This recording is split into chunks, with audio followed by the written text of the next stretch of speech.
Dia hanya ingin membantu keluarganya, berharap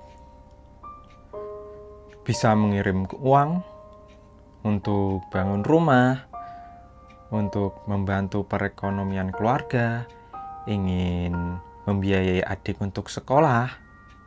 Tapi siapa sangka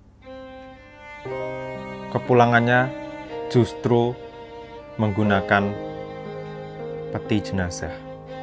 Namanya adalah Sakti Ramadhani Saputra, berusia 23 tahun, pemagang teknis asal Indonesia yang bekerja di prefektur Fukuoka.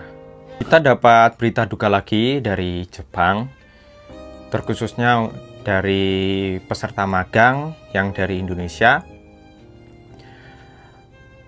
Dia bekerja sebagai pembongkar gedung, istilahnya kalau di sini itu pekerjaan ginba atau pekerja kuli ya di Jepang. Nah, di sini aku akan menceritakan dan nge-share ke teman-teman kronologi kejadiannya seperti apa. Ini aku ngambil cerita videonya dari artikel dari berita di Jepang ya. Mari kita baca bareng. Di Kurume, prefektur Fukuoka, Jepang, sebuah bangunan yang sedang dibongkar roboh dan menyebabkan 2 orang pekerja tewas. Salah satu korban yang meninggal diketahui adalah pemagang teknis asal Indonesia berusia 23 tahun. Menurut pernyataan polisi, pada tanggal 16 Juli, korban yang baru teridentifikasi adalah Sakti Ramadhani Saputra, 23 tahun, seorang pemagang teknis asal Indonesia yang tinggal di Yame, prefektur Fukuoka. Kecelakaan ini terjadi pada sore hari, tanggal 15 Juli di daerah Mutsumon Machi, kota Kurume, saat sebuah bangunan 2 lantai berbahan rangka baja sedang dalam proses pembongkaran. Saat kejadian, ada 6 orang yang sedang bekerja di lokasi. 3 orang dari mereka mendengar suara berderit dan berhasil melarikan diri tanpa cedera.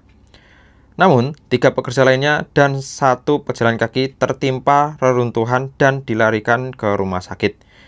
2 orang diantaranya yaitu Yoshitani Yoshinori, 41 tahun, seorang karyawan perusahaan yang tinggal di Kurume, dan Sakti Ramadhani Saputra dinyatakan meninggal dunia. Penyebab kematian Sakti adalah luka trauma multiple, sedangkan Yoshitani meninggal karena sesak napas.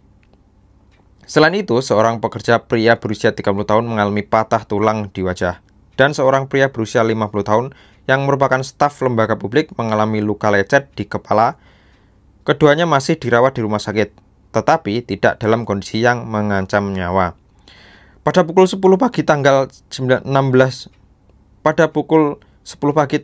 Juli, petugas dari kantor pengawasan standar ketenagakerjaan Kurume mendatangi lokasi kejadian untuk menyelidiki apakah tindakan keselamatan sesuai hukum telah diterapkan saat pembongkaran. Pihak kepolisian saat ini masih menyelidiki detail situasi pada saat kejadian. Oke, jadi untuk video kali ini aku akan mengutarakan opiniku, dan aku ingin ngajak teman-teman untuk mendoakan bareng-bareng Sakti. Semoga dia diterima di alam sana, dan semoga keluarga korban diberi ketabahan untuk menghadapi cobaan seperti ini. Nah, di poin video kali ini, yang pertama aku akan ngebahas tentang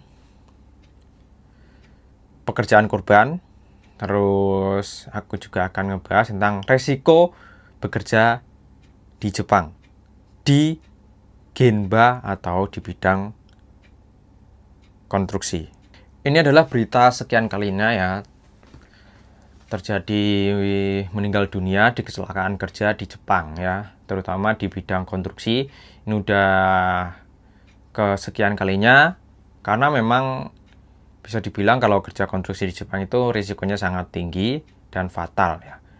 Sebenarnya kalau tempat kerja atau lingkungan kerja atau perusahaannya itu menerapkan keamanan pekerjaan yang sesuai standar, mereka tidak akan mengalami kecelakaan. Tapi di kasus ini masih diselidiki, mungkin nanti kalau ada berita terbarunya akan aku upload lagi di konten YouTube. Nah, di sini aku akan masuk ke resiko bekerja di Jepang di bidang konstruksi. Ya, memang di sini kalau bekerja konstruksi itu sangat risikonya tinggi, bisa dibilang taruhannya nyawa. Kenapa aku bisa mengatakan taruhannya nyawa? Karena aku sendiri dulu itu pernah bekerja sebagai peserta magang di bidang konstruksi. Khususnya dulu itu aku di bagian taking soko atau perangkaian rangka beton bangunan. Jadi aku tuh yang bikin rangka beton bangunan itu dari lantai dasar sampai dengan lantai yang paling tinggi sesuai dengan proyek yang dilakukan.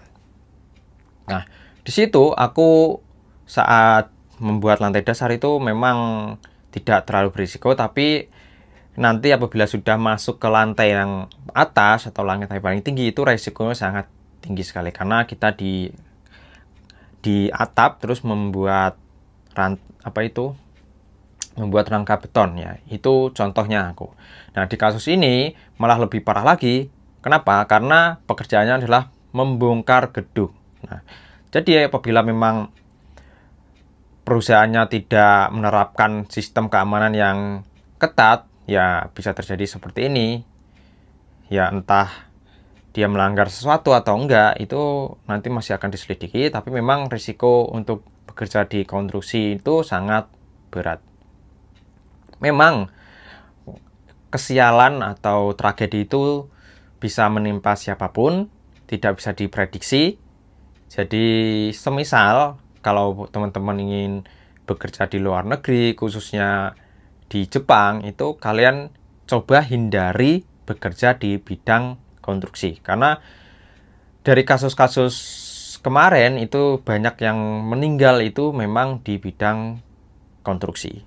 Di video kali ini aku juga akan sedikit berpesan kepada semuanya ya yang ingin bekerja di Jepang, ya jaga diri,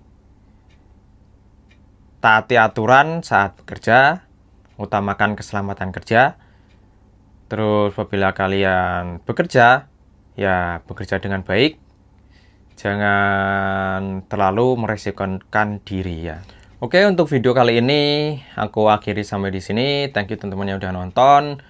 Dan sebelum aku mengakhiri videonya, mari kita berdoa bareng-bareng. Mudah-mudahan Sakti dan keluarganya diberi ketabahan dan kelapangan dada supaya bisa menghadapi cobaan ini. Dan juga di sini aku ingin sampaikan buat teman-teman yang saat ini magang di Jepang di bidang konstruksi ataupun yang bekerja di Jepang di bidang konstruksi, mudah-mudahan kalian diberi keselamatan dan tetap jaga keselamatan kerja. Anjing dai ichi. Oke, videonya aku akhiri. Thank you teman-teman yang udah nonton sampai selesai.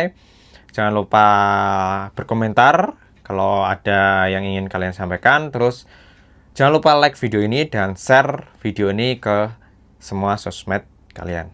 Mite kurite arigatou gozaimashita. Jamatani. See you in the next video.